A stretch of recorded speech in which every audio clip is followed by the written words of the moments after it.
Hola, ¿qué tal? Muy buen día a la hora que se acerquen a este material. Mi nombre es Eric Torres y nos encontramos en el proyecto de Club de Lectura El Baúl del Artista. Agradezco a todas las personas quienes se han tomado el tiempo de observar los videos anteriores. Les invito a que se suscriban al canal de YouTube o bien se integren al grupo de Facebook El Baúl del Artista, donde podrán encontrar los materiales que vamos revisando. Recuerden que pueden hacer sugerencias sobre lecturas que les gustaría escuchar en este espacio o simplemente seguir los videos y compartir los enlaces con el hashtag El Baúl del Artista, de tal manera que este material viaje lo más posible y llegue a donde tenga que llegar. Vamos a dar continuidad a este libro, Kentuckys, de la autora argentina Samantha Schweblin. Este es nuestro sexto fragmento y como está siendo habitual, en la descripción de este video dejaré el enlace de los fragmentos anteriores. Chen Shi-Hun había comprado una tarjeta Kentucky y había establecido su conexión con un dispositivo de Lion. Desde entonces pasaba más de 10 horas por día frente a su computadora. Su saldo bancario bajaba día a día. Los amigos ya casi no llamaban y la comida basura le estaba haciendo un agujero en el estómago. ¿Así es como vas a dejarte morir?, le preguntó su madre en el teléfono, quizá porque ella sí trabajaba en su propia muerte hacía muchos años, aunque él siempre estuviera demasiado ocupado para registrarlo. Chen Si-hu, en cambio, hacía más de un mes que estaba concentrado en otra cosa. Vivía el nacimiento de un gran amor, quizá el más auténtico e inexplicable de su vida. Lo primero que ocurrió fue que conoció a su ama Kentucky. Se llamaba Cecil y lo había recibido el día de su 40º cumpleaños.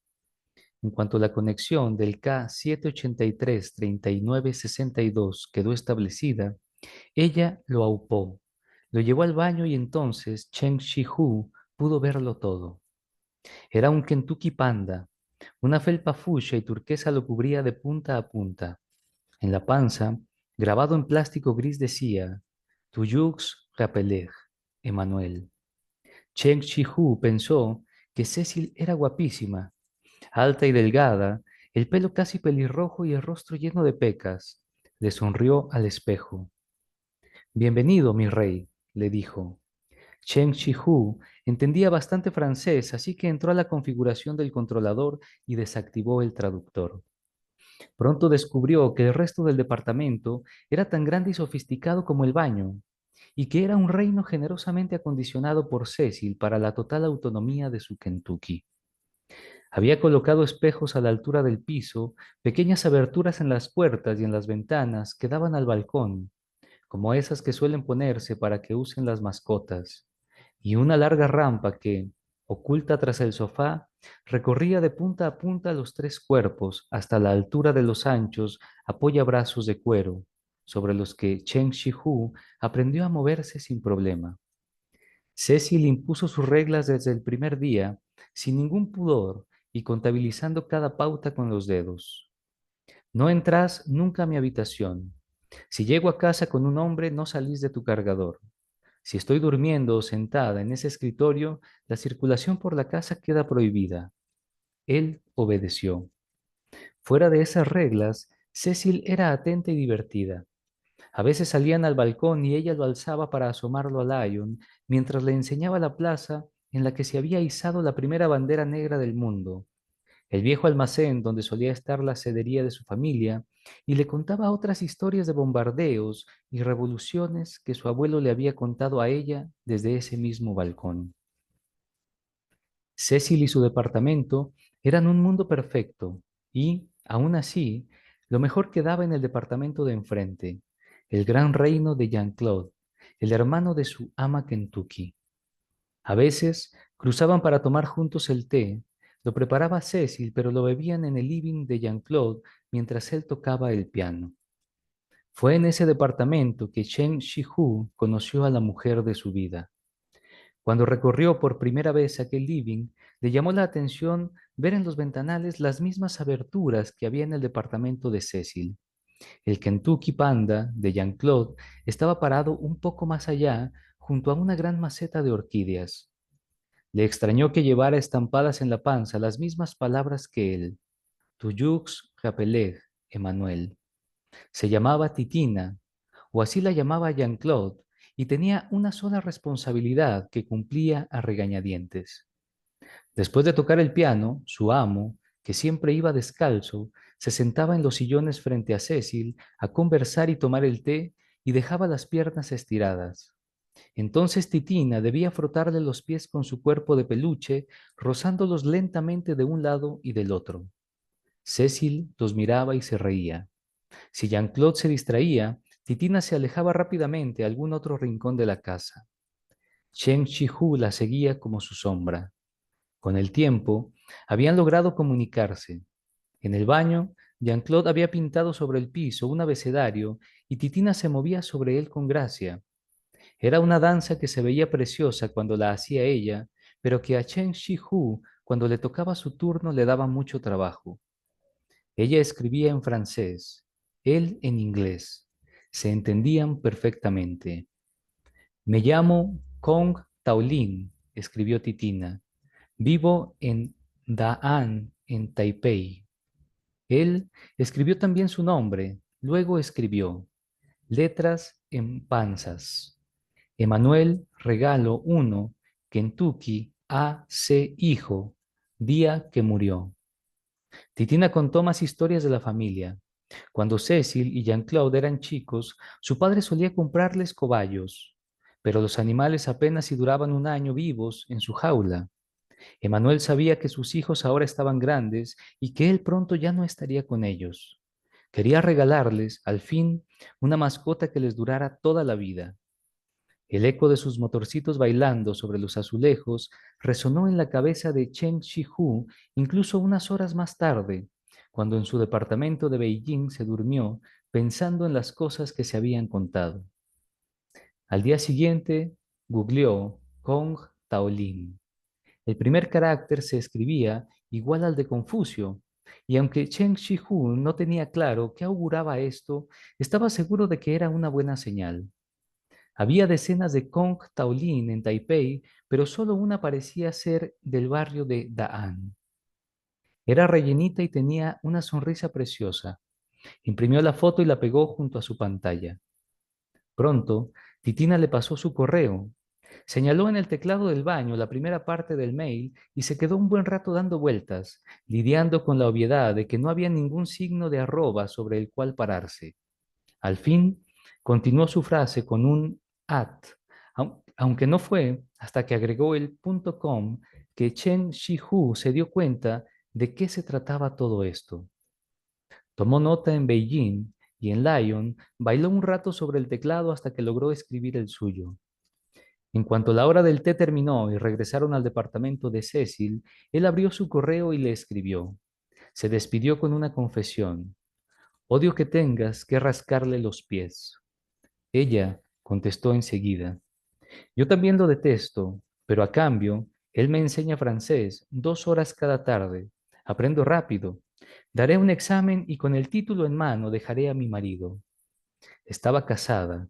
La noticia golpeó a Chen Shihu, aunque le agradeció la sinceridad. Ella volvió a escribir, me encantan tus visitas. Eso es lo que hago el día entero, esperar a que toques el timbre. Pensó que él también podría ayudarla con el francés. A Cecil la entendía perfectamente, pero no le dijo nada. Ella le contó que cantaba para anuncios comerciales, le adjuntó un video donde promocionaba una marca de chicles. No había ninguna imagen de ella, pero su voz vibraba al principio y al final, y a él le pareció dulce y brillante, una voz aún más suave que la que había imaginado para ella. Chen Shihu buscó en el mapa el edificio de Cecil. Fue fácil porque recordaba la referencia de la plaza y la primera bandera negra y el lugar donde había estado la vieja sedería de la familia. No tardó en sacar sus cuentas y anotó la dirección en un papel. Quería mandarle a Taolín un ramo de flores. Pensó en que necesitaría el apellido de los hermanos y en que no sería complicado averiguarlo, aunque un segundo después se imaginó el estupor de Jean-Claude cuando recibiera el ramo. Podía adosar una tarjeta que dijera, para Titina, pero ¿para qué regalarle flores a un Kentucky que no puede agarrarlas ni olerlas? Y Jean-Claude no era como su Cecil, No se tomaría la molestia de ponerlas en un jarrón y dejarlas en el suelo a la vista de ella. Tenía que pensar otro tipo de regalo. Y si mantenía su plan de las flores, pero se las mandaba a Daan, la idea volvió a erguirlo en la silla. Googleó otra vez sus datos para tratar de conseguir la dirección exacta. No encontró nada. En Lyon despertó a su Kentucky, que en la tarde solía dormirse un rato sobre el apoyabrazos del sofá. Tomó la rampa hasta el suelo y buscó a Cecil. Rugió suavemente un par de veces y ella se agachó y le acarició la cabeza. ¿Qué le pasa, grandulón? Así lo llamaba. Jean-Claude no le caía bien, pero cómo añoraba ese teclado que le había dibujado en el baño a Taulín. ¿Por qué Cecil no hacía algo así para él? ¿No quería que hablaran? Rugió un par de veces más, consciente de la inutilidad de sus ruidos, hasta que se cansó, dio media vuelta y se alejó. Empezaron a escribirse varias veces al día. Taulín contaba mucho de su padre, a quien añoraba con fervor. Había sido un hombre bueno con ella y a la vez un oscuro oficial en la revolución cultural. Había hecho cosas que ella nunca había podido entender. Comparado con esas historias, el pasado familiar de Cheng Shihu no era tan interesante, pero Taolín parecía entusiasmada con los detalles más comunes de su vida, como ese verano en que Cheng Shihu acompañó a su madre y a su tía al Museo de Arte Nacional. Así que él le envió por correo las fotos del recorrido, incluidas las de su madre y su tía, que ella analizó a lo largo de varios correos hasta animarse y preguntarle si acaso no habría entre tantas fotos una en la que saliera él. Chen Shihu casi no durmió esa noche, pensando si debía o no revelar su imagen. Se dio cuenta de que, a sus casi 40 años, todavía no había podido decidir si era o no un hombre guapo. Se la mandó. Ella no contestó. Al día siguiente, a la hora del té y después del rascado de pies, Titina huyó despavorida hacia el baño y él la siguió. Ella se movió rápido sobre el teclado. ¿Te pareces a mi padre?, escribió Titina y le guiñó un ojo. Hablemos por Skype, dijo él. Ella aceptó, aunque en la noche, en Beijing, Chen Shihu esperó frente a la computadora hasta pasadas las 2 de la mañana y Taolin nunca apareció. A la mañana siguiente, Chen Shihu encontró un correo de ella. Cuando lo abrió, leyó. Si vuelve a escribirle a mi mujer, van a tocarle el timbre y a romperle la cara. Se quedó mirando el mensaje. No recordaba haber recibido algo tan violento en toda su vida.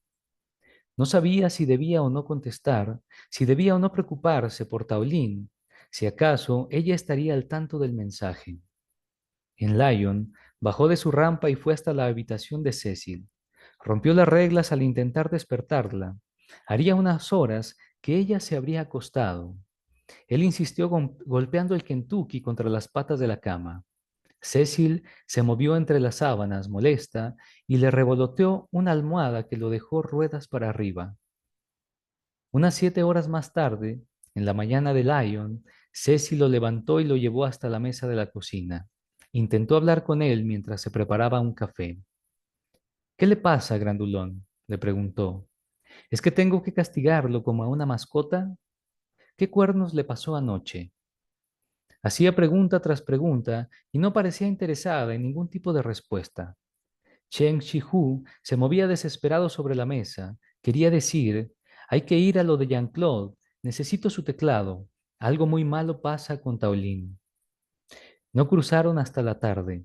Cuando entró al departamento de Jean-Claude, detrás de las piernas de Cecil, vio que Titina se alejaba en lugar de ir hacia él como siempre. Entendió que descubrir esto era aún más doloroso que el mensaje que había recibido por correo, y aún así necesitaba saber que ella estaba bien. Se repuso y esperó pacientemente junto a Cecil. Los hermanos hablaron un buen rato.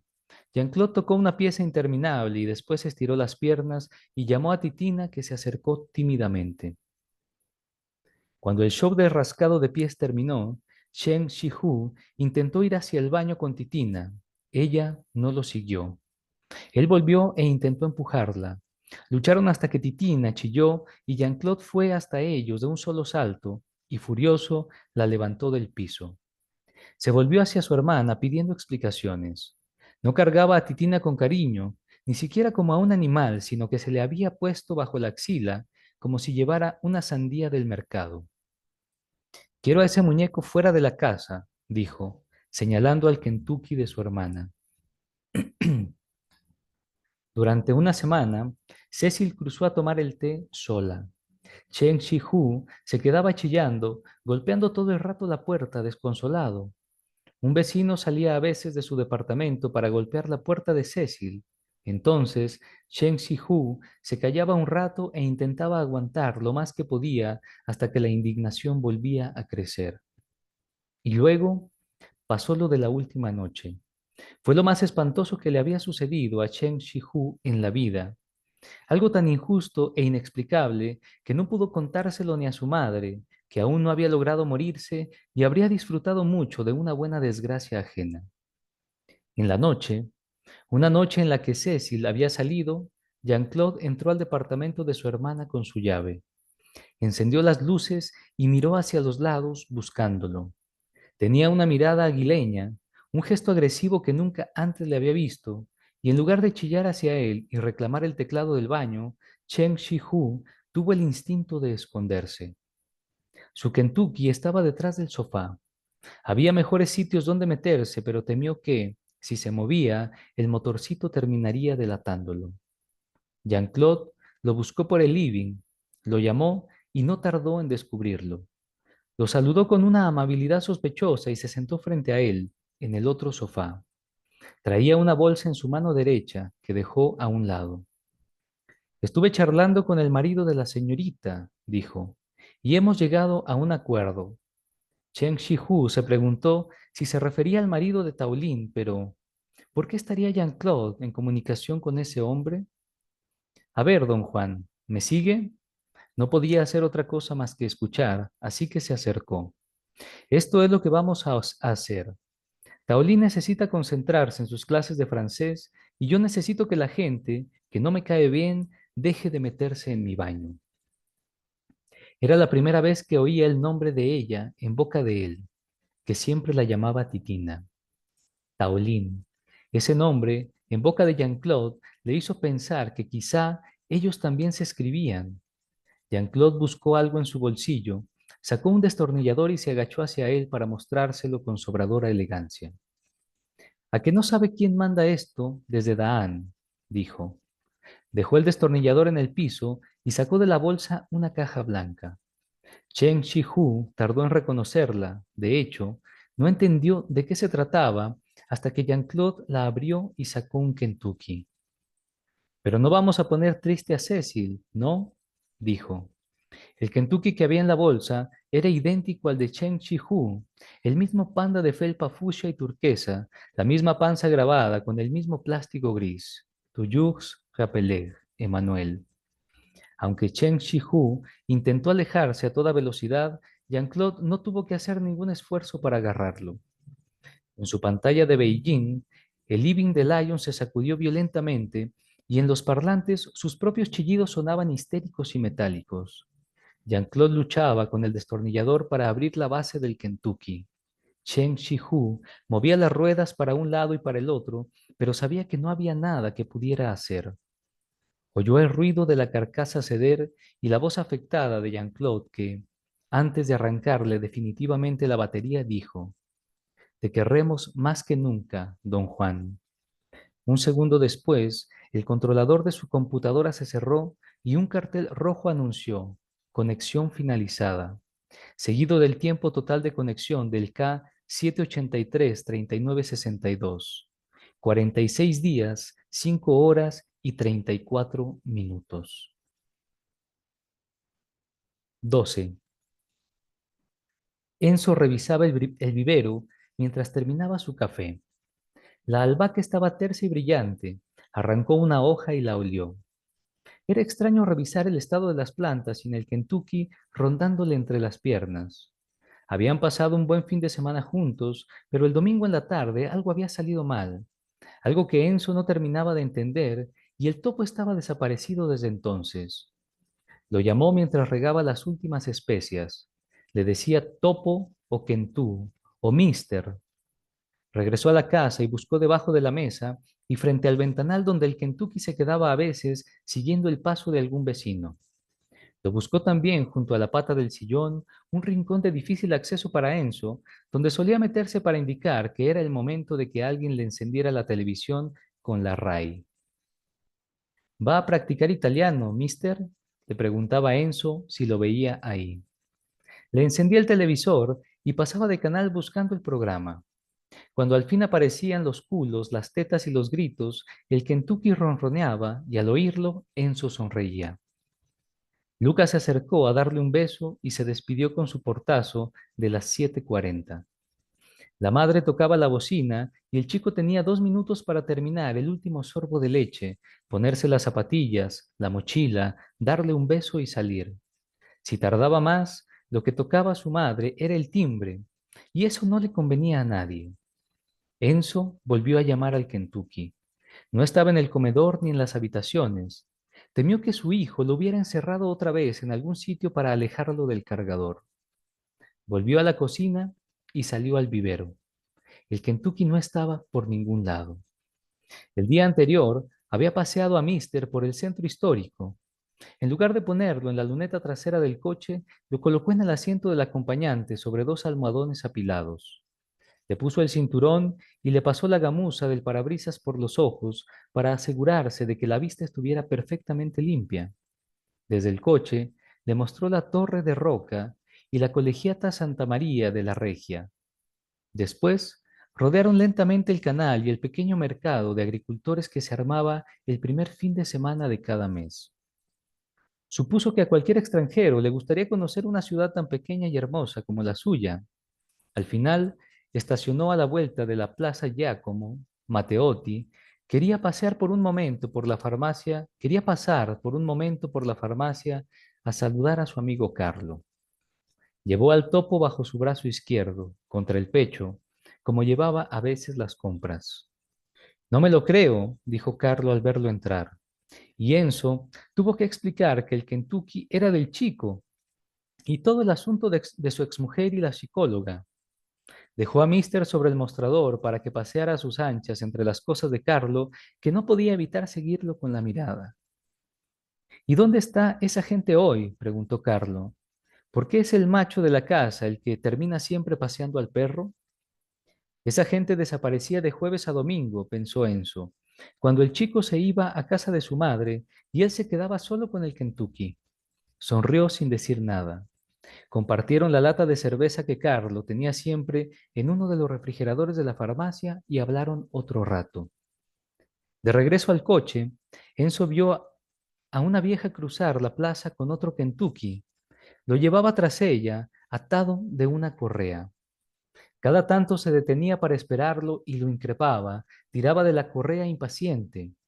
Ya había visto algún que otro Kentucky en Humbertide, en el colegio de Luca y en la caja de pagos de la municipalidad, pero por primera vez se dio cuenta de que, para alguien que no supiera que dentro de ese aparato había otro ser humano, la gente con Kentuckys podría parecer muy rara, más loca incluso que los que hablaban con las mascotas y las plantas. Se metió en el auto con Mister y los dos se quedaron mirando a la vieja y a su Kentucky, que tiraban ahora cada uno para un lado diferente. De regreso en la casa, ordenó y limpió la cocina.